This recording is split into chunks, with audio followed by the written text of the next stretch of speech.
দেখেন কয়েকটা উদাহরণ দেই।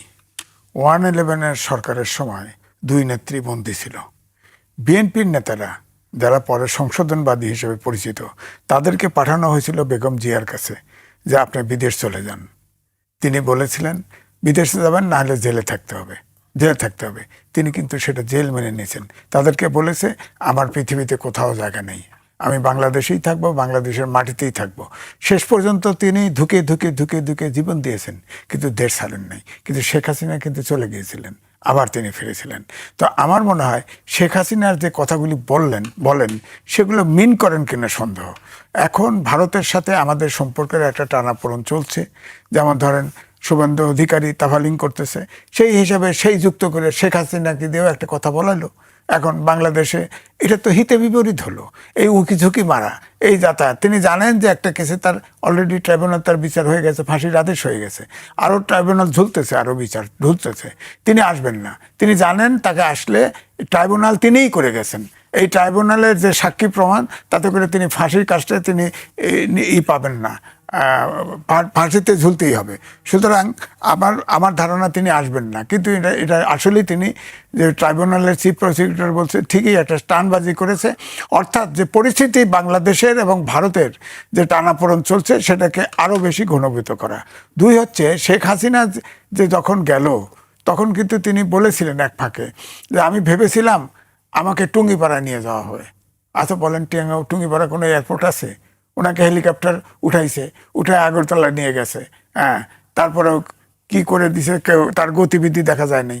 টুঙ্গিপাড়া উনি তারপরে উনি যখন গেছেন, আর্মি যখন বলে দিছে যে আমরা আর নিরীহ জনগণের উপর গুলি চালাতে পারবো না, তখনই উনি বুঝছে ওনার সময় শেষ। তিনি তো এসএসএফের অধীনে ছিলেন, তিনি তো তার সেনাবাহিনীর অধীনে ছিলেন। তিনি তাহলে এই অ্যারেঞ্জমেন্টটা কারা করেছেন? তিনি জানতেন না তো? আপনি বলছেন যে তিনি একবার বলেছিলেন যে তাকে গোপালগঞ্জে নিয়ে যাওয়া হবে, তাহলে তাকে ওখানে নিয়ে যাওয়ার অ্যারেঞ্জমেন্টটা কে করেছে? না, এটা তো এখনো ক্লিয়ার কেউ করে নাই। হয়তো ভারতের ইনভেস্টিগেশনে আর্মি তাকে পাঠিয়ে দিছে, এটাই তো হবে, সেই প্রসেসেই গেছে। নাহলে তাকে তো কেন নিল না? আমার কথা হলো, তিনি তো বলতে পারতেন যে আমি দেশ ছেড়ে যাব না। তোমার সেনাবাহিনীতে 662 জন, 26 জন রেখেছিল না, 27 জন হয়তো, সমস্যা কি? সেনাবাহিনী তাকে জীবন রক্ষা করতো, সমস্যা নাই তো। উনি তো কায়দা বাই চলে গেছে। এবং তার আগে, চলে যাওয়ার আগে খেয়াল করে দেখেন, তিনি যে বাই ডিসিশন গেছে, এটার প্রমাণ হচ্ছে তার ফ্যামিলির একটি লোক কিন্তু আটকা পড়ে নাই, সবগুলো লোক চলে গেছে। এবং সবগুলো নেতা আগে পরে সব চলে গেছে।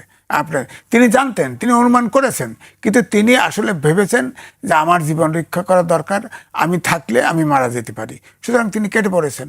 এই জন্যই বলা হয় পলায়ন। আমরা পলায়নের কথা, সত্য কথা বলি, তিনি পালিয়েছেন। হ্যাঁ, পালিয়েছেন। আর ভারতে যাওয়ার পরে, ভারতের প্রথমে পার্লামেন্টারি পার্টি বৈঠকে তাকে আশ্রয় দিয়েছে, ডিসিশন হয়েছে, তারপরে অল পার্টি বসে তাকে আশ্রয় দিয়েছে। তিনি তো এখন ভারতের অতিথি হিসেবে আছেন। আমি বলবো ভারতের তিনি অতিথি। এবং যারা আওয়ামী লীগের নেতারাও যারা ভারতে আশ্রয় নিয়েছে, তারাও কিন্তু ভারতের অতিথি। কারণ পুশিং করতেছে, কেন এদের পুশিং করতে পারে না? যারা আওয়ামী লীগের নেতাকর্মীরা ওখানে, যারা ভারতে প্রায় সব মিলে তো 1000 লোক আছে, এরা পুশিং করতে, এরা তো ফ্রি স্টাইল। আপনার আসামে আছে, আগরতলায় আছে, পশ্চিমবঙ্গে আছে, তাদের পুশিং করে না? শুভেন্দু অধিকারী সে পুশিং করে না কেন তাদেরকে? তারা তো বাংলাভাষী অনুপ্রবেশকারী, কারণ তারা তাদের অতিথি। এখন এই অতিথি, যেটা শরীফ ভাই বলেছেন, আমাদের বন্দি বিনিময় চুক্তি আছে, সেই চুক্তির একটা ধারায় আছে, 9 নম্বর ধারায় আছে, যে যদি যে দেশে আশ্রয় নেয় কেউ, সে দেশে যদি মনে করে যে তাকে আসলে বিচার হচ্ছে, তাকে আসলে, তার কাছে যদি মনে হয় যে তাকে আসলে রাজনৈতিক উদ্দেশ্যে তাকে বিচার করা হচ্ছে, তখন সে নাও দিতে পারে। তো এই অজুহাতে তারা ধরে রাখছে, তাকে রাখছে। এখন ভারতের তিনি অতিথি, ভারতের ছাড়া, ভারতের পরামর্শ ছাড়া তিনি কিছু করবেন আমি মনে করি না। এবং তিনি যত কথা বলেন তত ভীতু লোক। আমি উদাহরণ দিলাম না, 1-11 সময় তিনি দেশ ছেড়ে গেছেন না? দেশ ছেড়ে গেছেন তো। সুতরাং খালেদা যান নাই, এবং খালেদা জিয়াকে চিকিৎসা না দিয়ে সে জেলখানায় থেকে শেষ পর্যন্ত জীবন দিয়েছে। কতটা আবশ্যিক জীবন দিয়েছে, তিনি কিন্তু দেন নাই। এবং তিনি আসবেন না, তিনি নিশ্চিত। ওনাকে বর্ডার খুলে দিলেও উনি আসবেন না, আমি নিশ্চিতভাবে বলতে পারি। বলতে না এই বছরই আসবো, অসম্ভব ব্যাপার, অসম্ভব ব্যাপার। তিনি কক্ষণই আসবেন না এদেশে। আর আসলেও আপনার তার জন্যে পরিস্থিতি অনুকূল হবে না। কারণ সব অভ্যুত্থানের শক্তি এখন যারা বিভক্ত দেখতেছেন সব এক হয়ে যাবে এবং তাকে প্রতিহত করবে, ঠিক আগের মতো আবার ধাওয়া খাবে। সুতরাং এখন তার আসার মতো অনুকূল কোনো পরিবেশ নাই। বিচারে তাকে সাথে সাথে সে গ্রেপ্তার হবে, তাকে ট্রাইব্যুনালে যাবে, তাকে ফাঁসি আদেশ ফেস করতে হবে। ফাঁসি এখন দিবে কি দিবে না, আপিল করলে আপিল কি করে। তবে ট্রাইব্যুনালের মামলায় আমাদের উনি যে ট্রাইব্যুনাল করেছে, যেভাবে সাক্ষী প্রমাণ, ভিডিও, অডিও, নিউজ পেপারের বক্তৃতা, ভাষণ, সব কিছু সাক্ষী হিসেবে গ্রহণ করা হয় ট্রাইব্যুনালে, তো উনি মুক্তি পাওয়ার কোনো সুযোগ নাই। এখন ওনার অতিথি যারা আশ্রয় দিয়েছে তারা যদি চাপ দিয়ে টিয়ে তাকে যদি মুক্ত করতে পারে তাহলে হইতে পারে। সেটা তো বিশ্বের পরাশক্তির খেলা, কিন্তু পরাশক্তির খেলা তো এখন যে ভারতের সাথে যে টানাপোড়েন, আমি একটাই উদাহরণ দেব, পরে আসলে আলোচনা করব। ধরেন তৃতীয় দেশ হিসাবে আমাদের প্রধানমন্ত্রী আপনার থেকে মালয়েশিয়া গেছে, মালয়েশিয়াতে চীন গেছে, চীন যাওয়ার সাথে সাথে কিন্তু ভিসা ছেড়ে দিছে। অন্তর্বর্তীকালীন সরকারের সময় যত বিধি নিষেধ আরোপ করেছিল, এই শেখ তারেক রহমান প্রধানমন্ত্রী হওয়ার পরে আশা করছিলাম যে সব এগুলো আস্তে আস্তে কেটে যাবে। হ্যাঁ, তারা তো এসেছিল, তারা দাওয়াতও দিয়েছিল, কিন্তু কাটতো না তো, সবগুলো বাধা নিষেধ জারি ছিল, বন্য ভিসা থেকে শুরু করে বাণিজ্য যা কিছু। বরঞ্চ এই শুভেন্দু অধিকারী আসে কাঁটাতারের বেড়াটা দিয়ে আরও ঝামেলা তৈরি করছে। আমার মনে হয় এখন যে টানাপোড়েন চলছে, এটাকে ভারতের হয়তো বুদ্ধি কম কি বেশি আমি বলবো না, নিশ্চয়ই তাদের বুদ্ধি বেশি আছে। আমার মনে হয় শুভেন্দু অধিকারী দিয়ে তাফালিং করে পারতেছে না, এখন শেখ হাসিনাকে দিয়েও একটা উঁকি মারাইলো আর কি, আমরা এসে পড়তেছি। তোমরা এসে পড়লে তো অনুকূল পরিবেশ হবে না, উনি তো পাঠাতে পারবে না, এখন সিচুয়েশন তা নাই। জি, আজিজ ভাই আপনার কাছে আবার আসবো। আমি পর্যায়ে শরীফ ভাইয়ের কাছে আসতে চাই। শরীফ ভাই, অন্তর্বর্তী সরকারের সময় আমরা দেখেছি একাধিকবার শেখ হাসিনাকে ফেরত দেওয়ার ব্যাপারে চিঠি দেওয়া হয়েছে, অনুরোধ জানানো হয়েছে, এবং বর্তমান সরকার ক্ষমতা আসার পরেও সেই একই প্রক্রিয়া অব্যাহত আছে। আপনার কাছে কি মনে হয় যে সরকারের পক্ষ থেকে কি এই বিষয়টি বারবার আবারও তোলা উচিত, যাতে ভারত এই বিষয়ে কোনো সাড়া দেয়? তার আগে একটু বলি, শেখ হাসিনা এখন কোন দেশের পাসপোর্ট হোল্ড করেন? তার পাসপোর্ট তো বাতিল হয়েছে। তো তাকে বাংলাদেশ সরকার যদি অনুমোদন না দেয়, তার পক্ষে কি বাংলাদেশের সীমান্ত অতিক্রম করে বাংলাদেশে প্রবেশ করা সম্ভব না। সুতরাং তিনি বললেন যে আমি চলে আসছি, আর তিনি চলে আসলেন, ব্যাপারটা সেরকমের না। কারণ তার এখন পাসপোর্ট নেই, তিনি বাংলাদেশের পাসপোর্ট বাতিল হয়েছে। এবং এটা কেবলমাত্র ইন্ডিয়া সিদ্ধান্ত নিলেই হবে না, বাংলাদেশ সরকারকেও ইয়েস বলতে হবে যে তাকে আসার ক্ষেত্রে আমি অফিসিয়াল সাপোর্টটা দিব। যদি সেটি না দেয় তাহলে তিনি চাইলেও প্রবেশ করতে পারবেন না। এক। দ্বিতীয় জায়গাটা আমি আবার বলি, আমাদের রাজনীতির পেছনে অনেক ধরনের রাজনীতি কাজ করে। আমাদের এখানে সরকারগুলো সবসময় যে কেবল নিজেদের বুদ্ধি বিবেচনা দিয়ে সিদ্ধান্ত গ্রহণ করে তা না।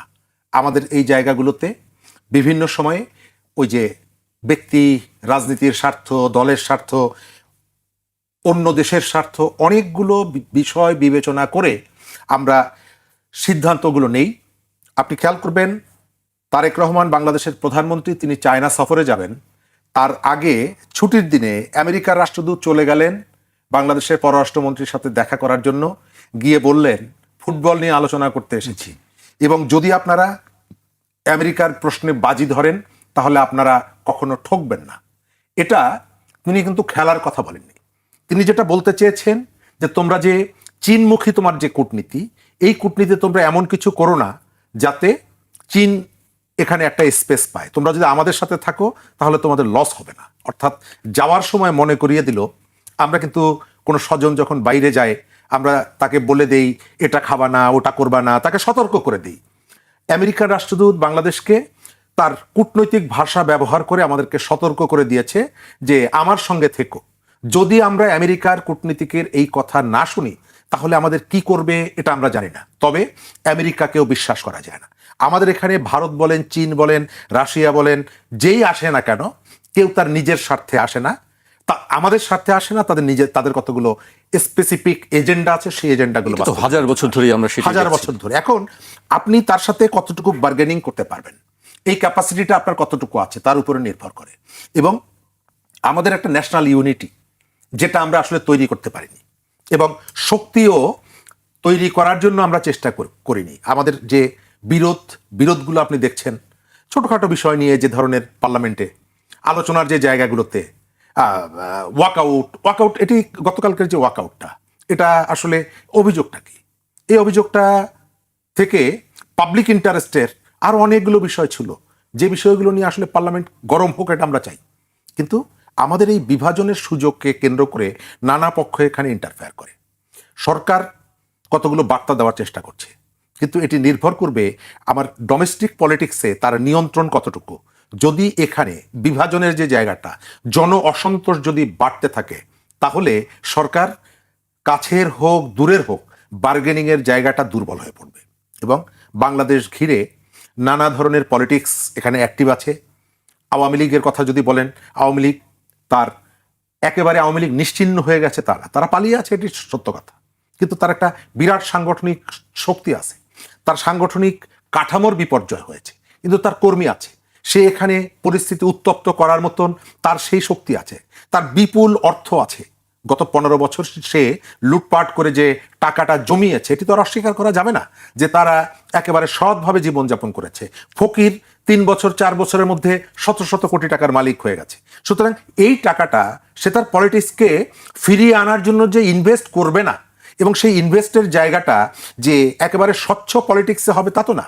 এখানে সামান্য অর্থ বিনিয়োগ করলে নানা রকমের অকারেন্স তৈরি করে দেওয়া যায়, পরিস্থিতি উত্তপ্ত করা যায়, এবং বিভিন্ন রকমের শক্তি এখানে কাজ করছে, খেলার মধ্যে আছে।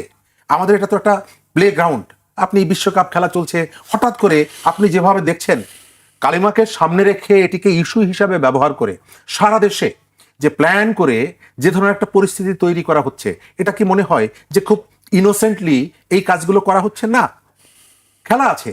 ইন্ডিয়ায় বসে ওই ইসরায়েলের রাষ্ট্রদূত তিনি বলে ফেললেন যে বাংলাদেশে ইসলামিক জঙ্গিরা এখানে কাজ করে। তো ইসলামিক জঙ্গিরা এখানে কাজ করে, তো তোমার দেশে তো ইহুদি জঙ্গিরা কাজ করছে, তোমার মশাদ তো পৃথিবীতে বিভিন্ন জায়গায় রক্তপাত ঘটাচ্ছে।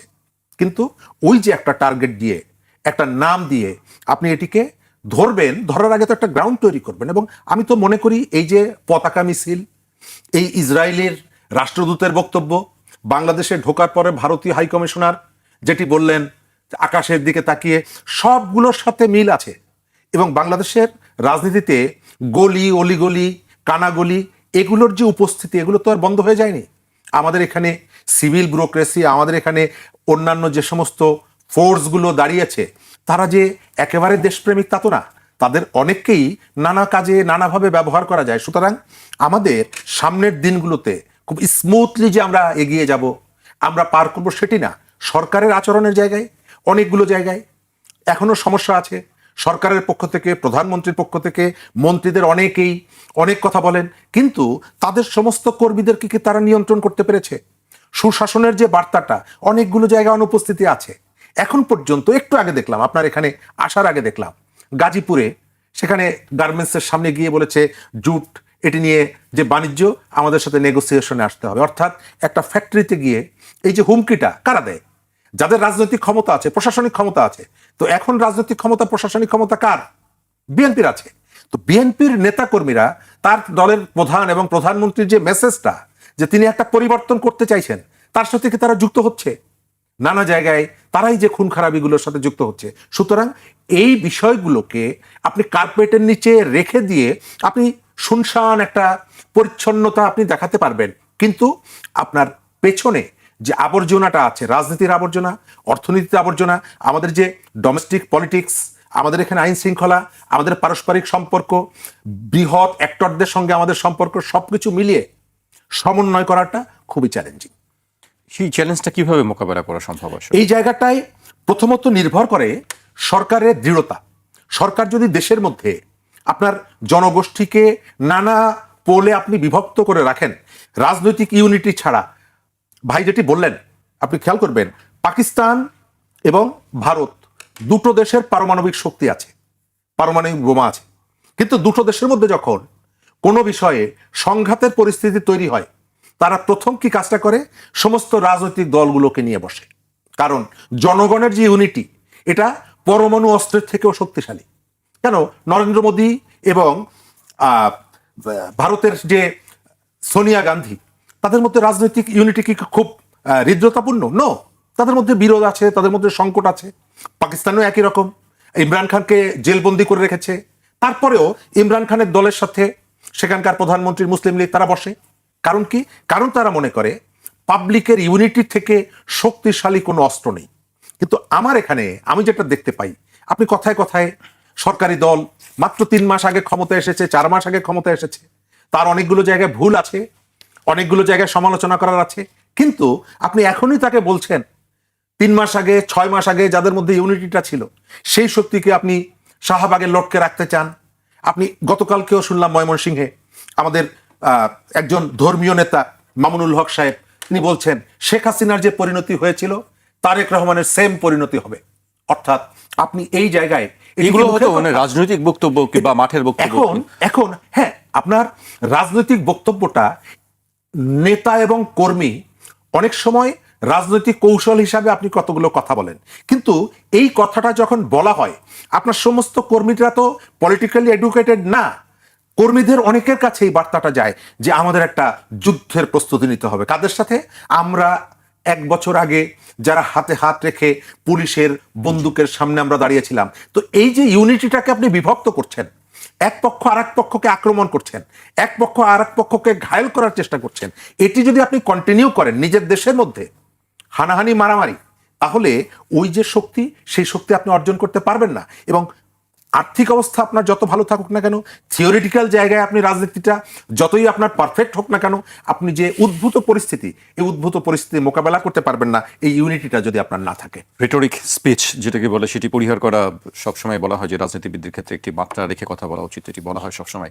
ভাই, এবার একটি তিস্তা নিয়ে অনেক আলোচনা আছে দেশে বিদেশে।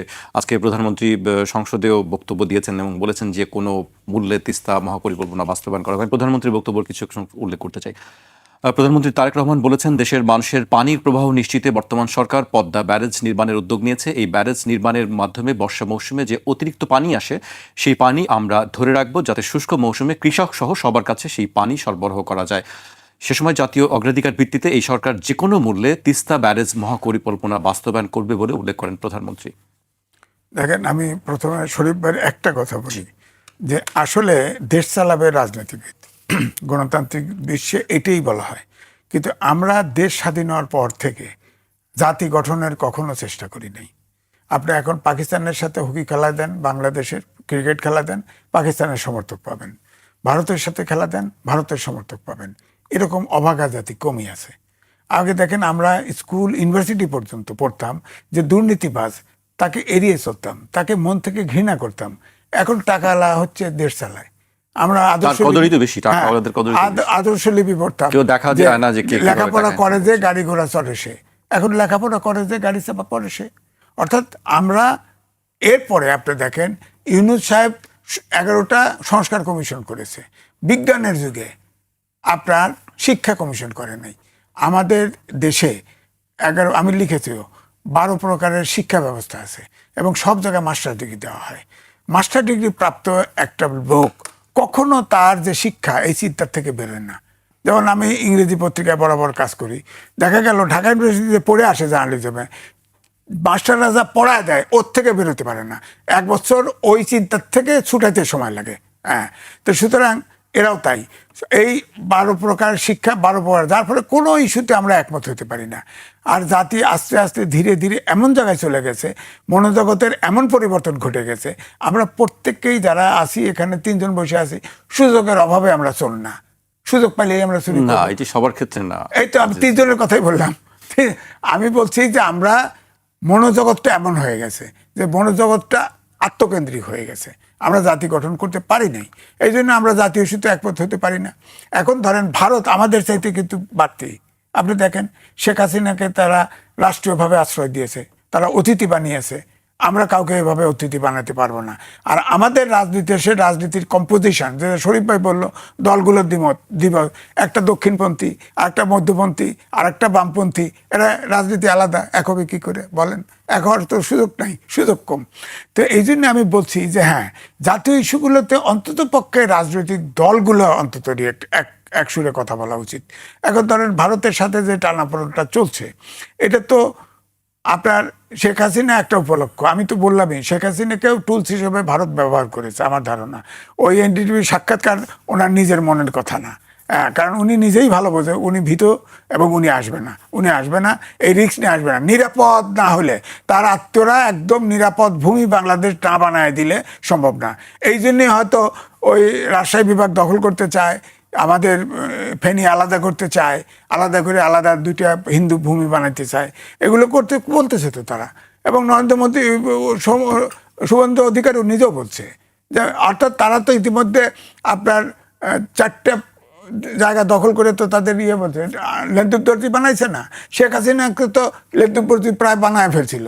সে সবগুলো 30টা 40টা চুক্তি সমঝোতা স্বাক্ষর করেছে, সব ভারতের অনুকূলে, কিন্তু শেষে যায় সে বিগড়ে গেছে, কেন যেন বাটে বেলা মেলে নাই, তারপরে তাকে সে পতন ঘটে গেছে। সুতরাং আমি বলবো এখন যে দেশের যেভাবে তারা ফাঁদ পেতেছে ভারত, এও হতে পারে যে আমাদের দেশটা হয়তো টুকরা করে দেওয়ার প্ল্যান করছে, অথবা লেন্দুপদরির মতো কাউকে বানাতে চায়। দক্ষিণ এশিয়ার একটি দেশের সাথে ভারতের সম্পর্ক নাই। মালদ্বীপের মতো ছোট দেশ থেকেও তাদেরকে হাত গুটায় আসতে হয়েছে। অর্থাৎ বিশ্বায়নের যুগে কোনো দেশ একা না, কোনো দেশ এতিম না, কোনো দেশ দুর্বল না, এটা মাথায় রাখতে চিন্তা করতে হবে। আপনি দেখেন আমাদের তারেক রহমান প্রধানমন্ত্রী, তিনি মালয়েশিয়া গেলেন, কারণ আমেরিকার সাথে আপনার বাণিজ্য চুক্তি করছে, কিছু শর্ত টর্ত আছে, সেটাকে অ্যাভয়েড করে। তার সাথে আবার চীনের সম্পর্ক ভালো না, এই জন্য থার্ড কান্ট্রি হিসেবে আপনার মালয়েশিয়া গেছে।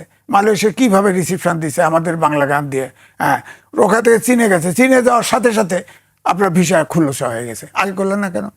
দি হিন্দু রিপোর্ট করেছে, সেই রিপোর্টটা আমার কাছে ধরা আছে। তারা বলেছে যে ভারতের সাথে বাংলাদেশের সাথে সম্পর্ক ভারতের উন্নয়ন করা উচিত, কারণ যেসব হিস্সা, যেসব দাবি দেওয়া তাদের আছে, অন্তর্বর্তীকালীন সরকারের ভিসা বন্ধ, আপনার গঙ্গা চুক্তি, তিস্তা চুক্তি, এগুলোর কথা বলছে, সবই বলছে যে এগুলো, এই যে পুশিন, এগুলো খেলা না করে, যেহেতু ভারতের সাথে আমাদের প্রোটোকল স্বাক্ষর করা আছে, জাতিসংঘের মানবাধিকার সনদে অনুস্বাক্ষরকারী, এছাড়া আরও এরকম বহু জায়গায় কিন্তু এই ব্যাপারে নিয়মকানুন আছে, আইন আছে, সেটা মেনে যদি বাংলাদেশের কেউ যদি অনুপ্রবেশকারী ভারতে হয়ে থাকে, তার তো আইন সিস্টেম আছে, এটা তো তারা প্রোটোকল স্বাক্ষর করে করাই আছে, সেই বিধান অনুযায়ী দিক না। আমরা তো শুভেন্দু অধিকারীকেও অ্যাকসেপ্ট করতে রাজি। আমি দেখলাম যে ভালো ভালো বাংলা বলতেছে, সে তো বাংলাভাষী বলতে পারি, ধর্মে হিন্দু আছে, কিন্তু সে তো তার মা তো বরিশালে আগলজোরে বাড়ি, তার মা বাবা ভারতে গেছে, তার মা বাবা তার মায়ের সন্তান না সে। সুতরাং আমার বক্তব্য হচ্ছে এই টানাপোড়েন করে লাভ নাই। বিশ্বে কোনো দেশ ছোট না, আমরা এখন বিপদে পড়েছি। ধরেন এখন ভূ রাজনীতির ফাঁদে পড়বো, আমি ফাঁদেই বলবো, ফাঁদে পড়েছি এখন। এখানে এই চীন আমাদের, ধরেন চীন দাওয়াত দিছে, আমরা করতে গেছি, চীন তিস্তা মহাপরিকল্পনা করবে, এটা করতে হবে, আমাদের বিকল্প কি? আপনার 14টা রিভার লিঙ্কিং প্রজেক্ট করতেছে, সেই প্রজেক্ট করার পরে ভারত, আমরা তো এক ফোঁটা পানি পাবো না, তা আমরা কি এখানে জনপ্রাণী শূন্য হব? অথচ আন্তর্জাতিক নদীর পানি প্রবাহ তো কেউ রোধ করতে পারে না, কিন্তু ভারত করতেছে। নেপালের ক্ষেত্রে ব্যতিক্রম। আপনি দেখেন ভারত বর্ডারে আপনার 300 কিলোমিটার 200 কিলোমিটার থেকে গরু আসে, বাংলাদেশের সীমানার কাছে আসলেই কয় গরু সর বাঙালি, গুলি কর। কেন? পাকিস্তানের সাথে বর্ডার আছে না, একটা গুলি করছে কেউ পারেনি, কারণ দুজনের বোমা আছে, এই ডরে করতেছে না। সুতরাং আমাদের হয়তো বোমা নাই, কিন্তু আমাদের বোমা পার্টির সাথে খাতির রাখতে হবে বাঁচতে হলে, চ্যালেঞ্জ তো করতে হবে। বোমা পার্টি মানে চীন? হ্যাঁ অবশ্যই। চীন যদি ওই উত্তর কোরিয়ারে কয়, রাশিয়া যদি উত্তর কোরিয়া একটা বোম ফাটা, ও তো বোম নিয়ে বসে আছে, গরিব যতই হোক দিবে, আমেরিকা ফাটাই দিব, জানেন না? ও কিনতে ভয় পায় খুব, আমেরিকা ভয় পায়, এত সহজ না। আমরা যতই আমার কথা হচ্ছে এর বিকল্প কি?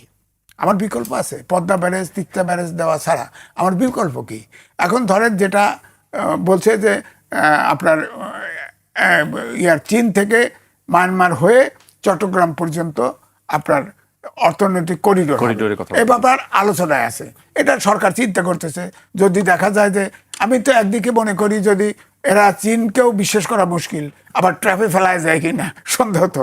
সুতরাং এটা বিবেচনা, যদি সৎ উদ্দেশ্যে ব্যবসার জন্য হয়, আমার তো ফেরির যে আছে, ভারত যেহেতু থ্রেট করে, আমার তো ওটা চিকেন নেক না, আমার তো সমুদ্র পথ আছে, তারপর যদি এটা যদি আসে করিডোর আসে, তাহলে তো ভারত এখানে আসতে পারবে না, বরং আমরা ওদের ভারত ভেঙে টুকরা টুকরো করে দিতে পারবো।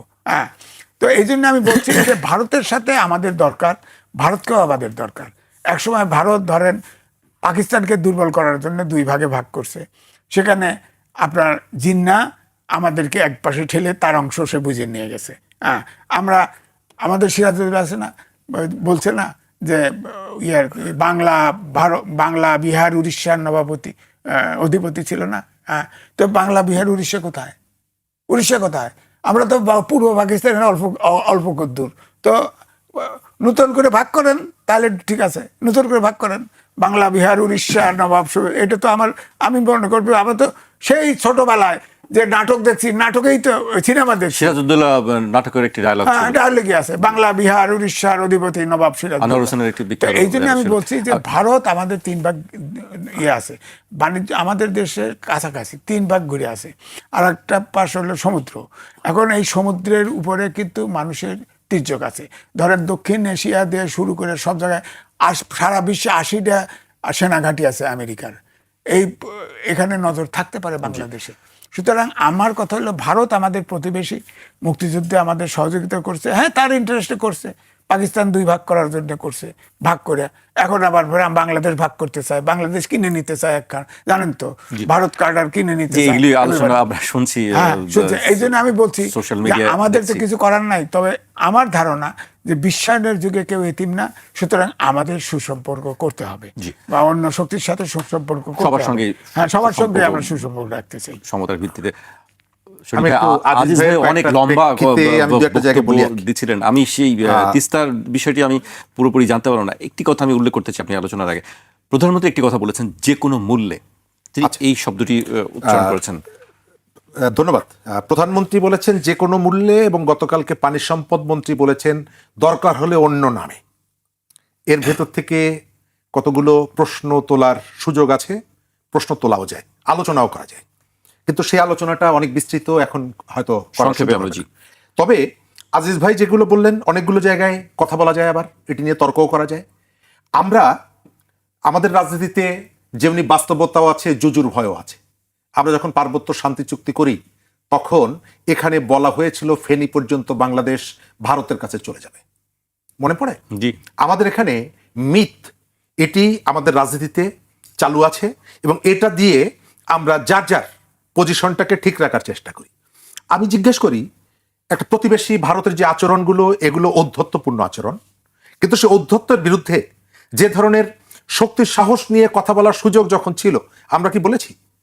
আজকে আমি তো মনে করি যে পার্লামেন্টে সবার আগে আপনি যদি এটি বলতে চান যে ভারতের সাথে শেখ হাসিনা জাতীয় স্বার্থবিরোধী যে চুক্তিগুলো করেছে, এটি নিয়ে পার্লামেন্টে কেন আলোচনা হয় না, কেউ নোটিশ দেন না কেন? আপনি যে শুধু বলছেন যে আপনার শরীরের ভিতরে খুব ভয়ঙ্কর একটা রোগ আছে, যেটা আপনি মারা যেতে পারেন, তো আপনি যদি এটি জেনে থাকেন, তাহলে আপনি আমাকে সবাই একমত কেন হচ্ছে না? কেন হচ্ছে না? কারণ হচ্ছে যে আমাদের এখানে ওই যে উপর এবং নিচ, সামনে এবং পেছনে রাজনীতির ভিন্নতা আছে। আমরা কখনো কখনো অন্যের দ্বারা ব্যবহৃত হই।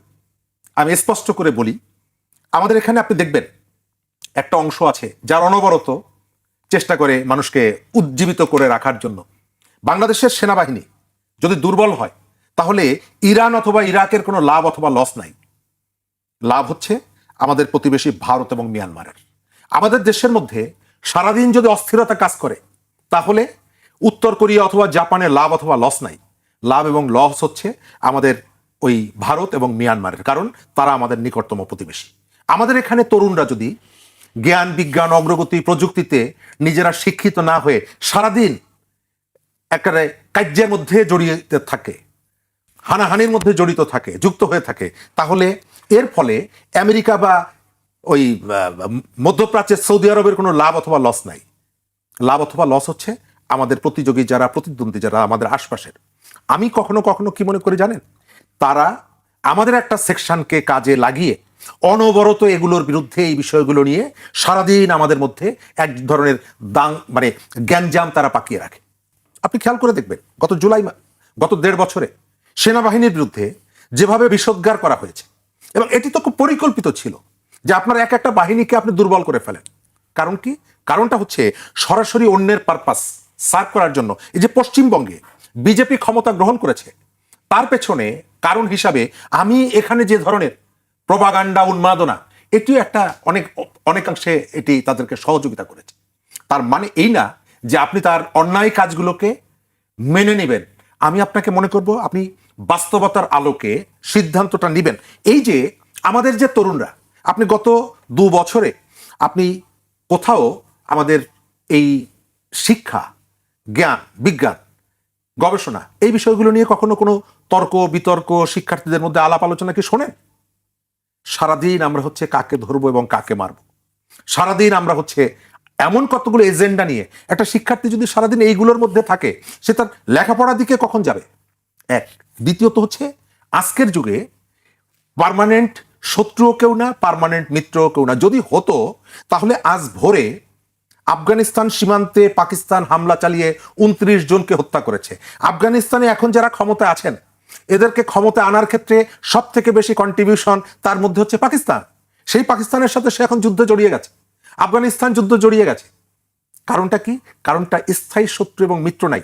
আমি ধরেন যে পপুলিস্ট অনেকগুলো কথা আপনার এখানে বলতে পারি, কিন্তু বাস্তবতা হচ্ছে আমাকে আজকে ভারতীয় ভিসা উন্মুক্ত করে দেওয়ার পর মানুষ লাইন দিয়ে দাঁড়িয়ে আছে, সেখানে বিশাল ভিড়। অনেকে সোশ্যাল মিডিয়া দেখছি যে ট্রল করছে। আমি আমার পরিচিত একজনকে জিজ্ঞেস করলাম যে এই মানুষগুলো তার প্রয়োজনে যাচ্ছে, এটা নিয়ে ট্রল করার কিছু নাই। এবং আমরা যে যাচ্ছি আমাদেরকে তারা ফ্রি সেখানে ট্রিটমেন্ট, অন্যান্য যে কাজে যাচ্ছি ফ্রি সার্ভিসটা দিবে তাও না, আমি পয়সার বিনিময়ে তার কাছ থেকে সেবাটা কিনছি। দেখলাম কলকাতায় মিষ্টি খাওয়া খাই হয়েছে, ব্যবসায়ীরা তারা মিষ্টি। এর কারণ হলো যে আমাদের এখানকার আপনি যাই বলেন না কেন এটি তারা সৌহার্দ্যের জায়গা থেকে করেছে আমার কাছে মনে হয় না। বাণিজ্যিক একটি আমাদের মনে হয় যে আমাদের দেশের এই সেক্টরগুলো বিশেষ করে সেবা খাত, এর সাথে তাদের ব্যবসা বাণিজ্য এবং তাদের জীবনযাপনের একটা বিরাট সম্পর্ক আছে এবং এর ভেতর থেকে তারা ক্ষতিগ্রস্ত হয়েছিল। আপনার এখানে আলোচনা হয়েছিল কোরবানির আগে যে সেখানে যারা গরু লালন পালন করত, গরু বিক্রি করতে না পেরে বাংলাদেশে গরু আসা বন্ধ হয়ে যাওয়ার কারণে তারা ক্ষতিগ্রস্ত হয়েছে। এই যে ভিসা বন্ধ হয়ে যাওয়ার কারণে সেখানকার গেস্ট হাউস থেকে শুরু করে এই কেন্দ্রিক যে পর্যটন ব্যবসা ক্ষতিগ্রস্ত হচ্ছিল, এখন তাদের সেই সুযোগটা এসেছে, তারা তাদের জন্য আনন্দ করছে, মিষ্টি খাচ্ছে। আমি এখনকার যুগে আপনি কাউকে স্থায়ী শত্রু অথবা স্থায়ী মিত্র না, আপনাকে খেয়াল রাখতে হবে আপনার ন্যাশনাল ইন্টারেস্ট। আর পলিটিশিয়ানদের দায়িত্ব হচ্ছে সৌহার্দ্য তৈরি করার জন্য চেষ্টাটা করা। আমাদের এখানে যতগুলো রাজনৈতিক দলই আপনি দেখেন, রাস্তায় দাঁড়িয়ে যাই বলে না কেন ওই তলে তলে ভারতের সাথে সম্পর্ক রাখতে চায়, আমেরিকার সাথে সম্পর্ক রাখতে চায়, ওই অমুকের সাথে সম্পর্ক রাখতে চায়। ইন্ডিয়ান অ্যাম্বাসেডর ডাকলে তার বাড়িতে যায় না, আপনি আমাদের দেশের একজন নেতাকেও পাবেন না যে ছুটে যান না। অথচ ওয়ারেন্ট অফ প্রেসিডেন্সে একজন মন্ত্রীর থেকে অনেক নিচে একজন অ্যাম্বাসেডর। আপনি দেখেন, আগেও আমরা দেখেছি, ভবিষ্যতেও যদি হয় আপনি দেখবেন ছুটে চলে যায়, রাস্তায় জ্যাম দেখলে ফিরে আসে না, চা খেতে চলে যান। অর্থাৎ আমাদের এই যে পাবলিককে এক ধরনের উন্মাদনার মধ্যে আমাদেরকে রেখে দেন, কিন্তু ক্ষমতা এবং ক্ষমতাকে মেনটেন করার জন্য ভেতরে ভেতরে নানা ধরনের সম্পর্ক মেনটেন করেন। এই যে নির্বাচনের কয়েকদিন আগে দেখলাম ভারতীয় দূতাবাস কি একটা অনুষ্ঠান করছে, সারা দেশের রাজনৈতিক নেতাদের, যাকে আমি নাম বলছি না, খুলনার ডুমুরিয়াতে নির্বাচনী প্রচার চালানোর দুপুরবেলায় দেখলাম, বিকেলবেলায় দেখলাম ওই অনুষ্ঠানে তিনি আছেন, সেখান থেকে চলে এসেছেন। কারণ কি? কারণ হচ্ছে সবাই চায় যে উপরে উপরে আপনার সামনে এসে বলবে আমি ঘোরতর বিরুদ্ধে। তুমি যদি ঘোরতর বিরুদ্ধে হও তাহলে শেখ হাসিনা বাংলাদেশের স্বার্থ পরিপন্থী যে চুক্তিগুলো করে গেল সেই চুক্তি নিয়ে কেন পার্লামেন্টে আলোচনা হচ্ছে না? তোমার তো প্রথম কাজ ওই চুক্তিগুলো রিভিউ করার জন্য। যদি রিভিউ করতে নাও পারো, যে এমন ব্যবস্থা করে গেছে যেখান থেকে আমার বেরিয়ে আসা সম্ভব না, এগুলো উন্মুক্ত করেন যে এই জায়গাগুলোতে আমার স্বার্থ বিরোধী সিদ্ধান্ত নেওয়া হয়েছে। কই, আপনি তো করেন নাই। আমেরিকার সাথে যেটা হলো আপনি তো করছেন না। আমাকে সামনে এসে বলছেন যে আমি কিন্তু অনেক, আমার ড্রেস দেখে বুঝছেন না আমি কিন্তু অনেক বড় দেশপ্রেমিক। না, ড্রেস দেখে, পল্টনে বক্তৃতা শুনে, প্রেস ক্লাবের সামনে বক্তৃতা শুনে বোঝা যায় না যে আপনি আসলে দেশপ্রেমিক কি না। আপনি দেশের স্বার্থে আপনার কন্ট্রিবিউশন, ডেডিকেশন কতটুকু এটা বোঝা যায় আপনি কি ভূমিকা নিচ্ছেন, আপনি কি কথা বলছেন, এবং তার সেন্টারটা হচ্ছে এখন পার্লামেন্ট। সেখানে এই বিষয়গুলো কাজের ভেতর থেকে দেখাতে হবে আপনি কত বড় দেশপ্রেমিক। জি আজিজ ভাই, কে কত বড় দেশপ্রেমিক সেটি তার কাজের মধ্যেই আসলে প্রমাণ দেখতে চায় মানুষ। আজিজ ভাই, আপনি শরীফ ভাইয়ের এই বক্তব্যকে সমর্থন করেন কিনা? যে আমরা সবসময় বলছি যে দেশবিরোধী চুক্তির একটি কথা আমরা সবসময় শুনি, সেই চুক্তিগুলো আসলে যদি কোনো ভুল থাকে বা সংশোধনের জায়গা থাকে, সেটি না করে বা সেটি বাতিল না করে কেন সেটিকে রেখে দেওয়া হচ্ছে, বা সংসদে এইটি নিয়ে সবাই কথা কেন বলছে না? আচ্ছা, আমি একটা নিজের প্রমাণ নিজে দিই। শরীফ ভাই যে কথা বললেন, শেষের যে চুক্তিটা করে সেটা ছিল করিডোর। আসলে সেটা করিডোর হলো ট্রানজিটের নামে করিডোর দিয়েছিল, অর্থাৎ পশ্চিমবঙ্গ থেকে ট্রেন যাবে, গিয়ে সেভেন সিস্টারে যাবে, আবার সেভেন সিস্টারে ব্যাক করবে, এটার নাম করিডোর। আমি লিখেছি যখন আপনার ট্রানশিপমেন্ট বাতিল করলো ডক্টর মোহাম্মদ ইউনূসের সময়, ইউনিটারলি ভারত, সেটাতে আমরা ধরেন নেপালে, ভুটানে যেতে পারতাম, এটা বন্ধ করে দিয়েছে, আমাদের বেনিফিট। তখন আমি লিখেছিলাম ট্রানশিপমেন্ট বন্ধ, করিডোরের কি হলো, প্রশ্ন করিডোরের কি হলো, কেউ ছাপে নাই, কোনো পত্রিকা ছাপে নাই। আমি ফ্রি টাকা দিয়ে লিখি, টাকা ছাড়া ছাপতে দিছি, কেউ ছাপে নাই। তাহলে আপনি চিন্তা করেন, তাহলে জাতি এক হওয়া দরকার না? আপনার করিডোরটা তো ফ্রি বলেছেন যে ছাপতে, তাও ছাপবে না, ছাপে নাই, কেউ ছাপে নাই। ওটা ভারতের এগেনস্টে যাবে, এই টোনের কারণে ছাপে নাই কেউ। আমি এখনো প্রমাণ দিয়েছি, ছাপে নাই, আমি নাম বলতেছি না পত্রিকার, ছাপে নাই। এবং অনেক পত্রিকা রিগ্রেট করছে, দেখেই রিগ্রেট করছে, হেডিং দেখেই রিগ্রেট করছে।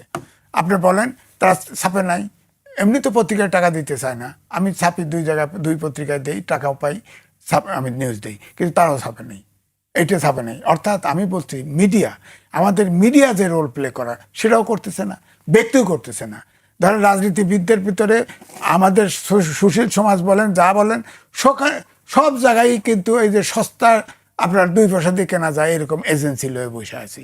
এই যে ধরেন আপনার ইসরায়েলের যে বলল শরীফ ভাই, যে বলছে আপনার রাষ্ট্রদূত বলছে, তো বাংলাদেশ এবং পাকিস্তানে হামাস সক্রিয় এবং সেখান থেকে ইসরায়েলের বিরুদ্ধে কাজ করবে, তাই যে কোনো, এটা একটা ভয় দেখানো। তো তাহলে হামাস দেখে ইসরায়েল এসে আমাদের এখানে বোমবিং করবে, তখন তো আমাদের এখানে বোমবিং করলে হয়তো আমরা মারা যাব, কিন্তু পরে ইরাকও তো বয়ে থাকবে না। এখন ধরেন আমি কথা বলতে খুব হার্শ কথা বলতে হয়, বিশ্বায়নের যুগে কেউ এতিম না, আমি বলছি এই কারণে মালদ্বীপ থেকে উঠে গেছে। আমি নেপালে গেছি, কাঠমান্ডুতে গেছি, ওখানে তো 100% হিন্দুত্ববাদী দেশ ছিল, তরুণরা ক্ষমতা নেওয়ার পরে সেখানেও ভারতের অবস্থা কাহিল। হ্যাঁ, তো আমার বক্তব্য হলো যে আমরা আমেরিকার সাথে বাণিজ্য চুক্তি করে অনেক জায়গায় আটকা গেছি, ঠিক আছে, তা আমরা বেরোবার রাস্তা কি? আমার করেন, আমি পদ্মা ব্যারেজ করব না, আমি তিস্তা ব্যারেজ করব না, আমি আমার অখণ্ডতা রক্ষা করব না, আমি স্বাধীন দেশের নাগরিক হইলাম কি করে? আমি তো চেষ্টা করব, আমি তো বলছি যে আমি যদি ছোট হই, আমাকে হেল্প করার জন্য বিশ্বায়নের যুগ আছে। আমার পাশে ইন্দো প্যাসিফিক রিজন, এটা তো মূল, এখনো তো খেলা শেষ হয় নাই। আমি লিখেছি 23 সালে যুগান্তরে ছাপা হয়েছে যে ভূ রাজনীতির ফাঁদে বাংলাদেশ, ভূ রাজনীতির ফাঁদে। এখন এই ফাঁদে আছি আমরা, যুক্তরাষ্ট্র এবং চীন এবং এদের টানাটানি বেশি, এবং এখন যে টানাপোড়ন, ভারতের সাথে আমাদের টানাপোড়ন চলছে, এবং সেই সাথে আপনি নেক্সট আসতেছে ইন্দো প্যাসিফিক রিজন। এখানে 25% সারা পৃথিবীর যে ভূখণ্ড আছে, ভূমি আছে, 25% ভূমি আছে, এবং সারা পৃথিবীতে সমুদ্র যতটুকু আছে তার ভিতরে 65% আছে ইন্দো প্যাসিফিক রিজনে সমুদ্র, এবং এখানে 65% জিডিপি আছে, কর্মক্ষম ব্যক্তি আছে 48%। সুতরাং আমেরিকা 2001 সালে ইন্দো প্যাসিফিক স্ট্র্যাটেজি ঘোষণা করছে যে এইটাই হবে আগামী দিনের, এই অঞ্চল হবে ভরকেন্দ্র, অর্থাৎ সকল জিডিপি বলেন, আয় বলেন, যা বলেন, এইটা কিন্তু ফাইনালি চীন, কিন্তু এখন আপাতত চীন ওখানে আছে, এখন আমেরিকা ওখানে ঢুকতে চায়, যার ফলে আমেরিকাও বাংলাদেশকে চায়, চীনও বাংলাদেশকে চায়। আমরা কিন্তু নিজেরা গায়ে পড়ে যাই না, সবাই চায় বাংলাদেশ, সবাই বাংলাদেশকে চায়। বাংলাদেশের ভৌগোলিক অবস্থা সাংঘাতিক ইম্পর্টেন্ট। একদিকে সমুদ্র, আর একদিকে হয়তো ভারতের, এই জন্যই চাচ্ছি যে ভারত আমাদের বড় দেশ হিসেবে, ভারত হবে আমাদের প্রকৃত বন্ধু, কারণ 3 ভাগ বেষ্টিত। এখন ভারত যদি তাদের এই পুশিন খেলা করে, পুশিনের 2টা ইন্টারেস্ট থাকতে পারে। শুভেন্দু অধিকারী তো আগে 3 দল বদলাইছে, হ্যাঁ, মমতারও হয়েছে, কমিউনিস্ট পার্টিও করছে, তার আগেও করছে, এখন আসে বিজেপিতে। সে এত হতে পারে নরেন্দ্র মোদী কইছে তুমি তাফালিক করো, পুশিন করো, হ্যাঁ, তাহলে এই যে চুক্তি প্রায় 30-40টা চুক্তি করছে, এটা অন্তত বাদ করতে চাইবে না।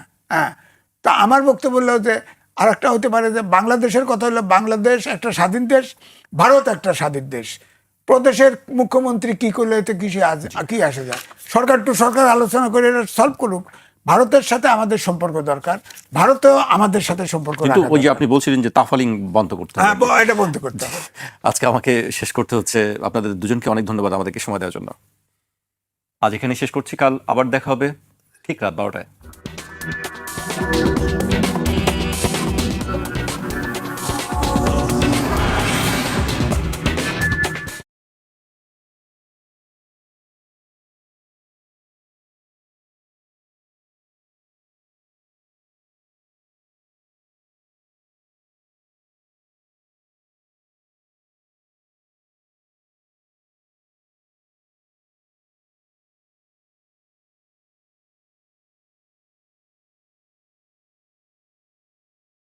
আজকে অনেকগুলি বিষয় নিয়ে আলোচনা আছে। আমরা দেখেছি যে গতকাল ভারতীয় গণমাধ্যম এনডিটিভিতে শেখ হাসিনা একটি সাক্ষাৎকার দিয়েছেন।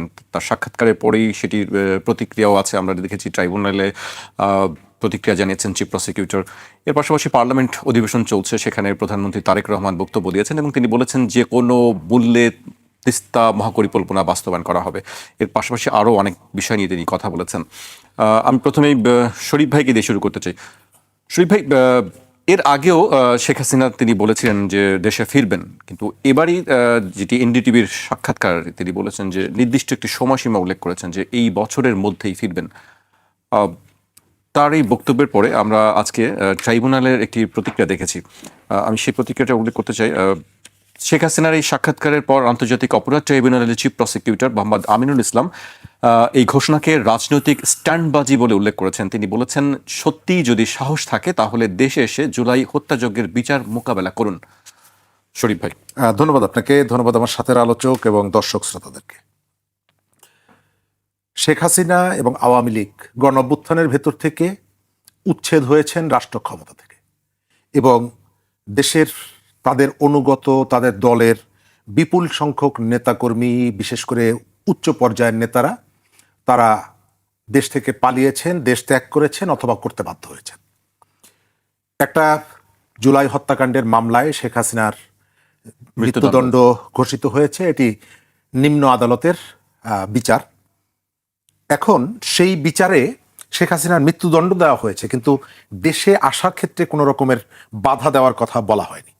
সুতরাং তিনি যদি আসতে চান, নিশ্চয়ই সরকার তাকে ওই সাজার কার্যকর করার জন্য তাকে বাধা দেবে না।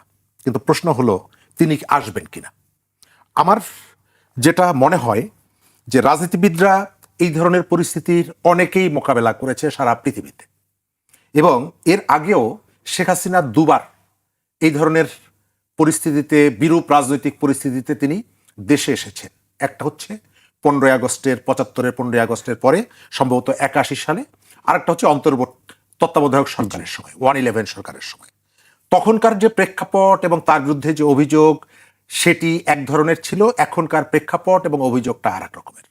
তখন তিনি এই ধরনের কোনো মামলায় দণ্ডিত ছিলেন না।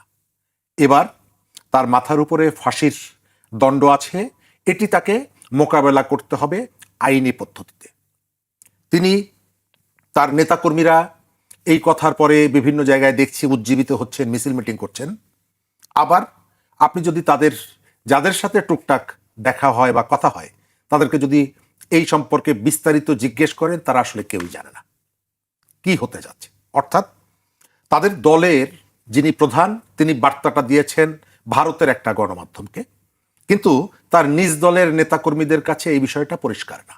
সুতরাং এটা একটা হতে পারে যে দলের নেতাকর্মীদের মধ্যে এক ধরনের উদ্দীপনা তৈরি করার একটা কৌশল হতে পারে। আবার তিনি হয়তো পরিস্থিতি অনুযায়ী আইনি লড়াই করার জন্য তিনি এখানে আসতে পারেন। তবে এবার যদি তিনি আসেন, তিনি ওই যেটা বললাম, তার ফাঁসির দণ্ড রয়েছে, সেই দণ্ড মাথায় নিয়ে তাকে আসতে হবে। এর আগে যখন তিনি, বিশেষ করে 15 আগস্টের পরে যখন তিনি দেশে ফেরেন ভারত থেকে, তখন ব্যাপারটা একরকমের ছিল। তিনি ভিকটিম ছিলেন, তার পরিবারটা, তার দল ভিকটিম ছিল। কিন্তু এবার তার দল, তার পরিবার, তার দলের বিপুল সংখ্যক নেতাকর্মী এবার কিন্তু আসছেন তারা অভিযুক্ত হিসাবে। তাদের বিরুদ্ধে অনেক ধরনের অভিযোগ রয়েছে। নেতাকর্মীদের বিরুদ্ধে অভিযোগ আছে, তার দলের শীর্ষ অন্যান্য যারা আছেন অভিযোগ আছে। সুতরাং এটা তিনি এটিকে কিভাবে মোকাবেলা করবেন এটা একান্ত তার বিষয়। আর তার ফেরা না ফেরার বিষয়টা আমার যেটুকু ধারণা কেবলমাত্র তার নেতা কর্মীদের উপরে নির্ভর করে না। এর সঙ্গে তিনি যেখানে গিয়ে আশ্রয় নিয়েছেন, যারা তাকে আশ্রয় দিয়েছে, ভারতের ইয়েস নোর একটা সম্পর্ক আছে। এবং আমাদের জিও পলিটিক্সে নানাভাবে যারা ইন্টারফেয়ার করে তাদেরও কোনো না কোনোভাবে এর সাথে একটা এনগেজমেন্ট থাকবে বলে আমার ধারণা। আমরা স্বাভাবিকভাবে যেটি চাইব যে আমাদের একটা রাজনৈতিক স্থিতিশীলতা এখানে প্রয়োজন, এবং সেই স্থিতিশীলতা রাজনৈতিক আইনগত কোনো কারণে যাতে বিঘ্নিত না হয়। আবার আমাদের এখানে যে রাজনৈতিক সংস্কৃতি, এই সংস্কৃতিটা প্রতিপক্ষকে নিশ্চিহ্ন করে ফেলার সংস্কৃতি। আজ থেকে 10 বছর, 7 বছর, 8 বছর আগে আমাদের এখানে প্রচারণা ছিল তারেক রহমান কোনোদিন দেশে আসতে পারবেন না। এই কথাগুলো এই আওয়ামী লীগের নেতারা বুক ফুলিয়ে বলতেন, যারা এখন দেশে নাই, যারা পালিয়েছেন। অর্থাৎ রাজনীতিতে এবং রাজনীতিবিদদের জীবনে কখন উত্থান এবং কখন পতন, এটা দীর্ঘ আগে আপনি প্রেডিক্ট করতে পারবেন না। এখানে স্বল্প সময়ের মধ্যে পরিস্থিতির উন্নতিও হয়, পরিস্থিতির অবনতি। প্রেডিকশনটাই আনপ্রেডিক্টেবল। রাইট। আমি আপনার কাছে আবার আসবো, আমি আজিজ ভাইয়ের কাছে আসতে চাই। আজিজ ভাই, আমরা শুনছিলাম শরীফ ভাই একটি কথা বলছিলেন যে তার দেশে ফেরা না ফেরার ব্যাপারে আরেকটি বিষয়ে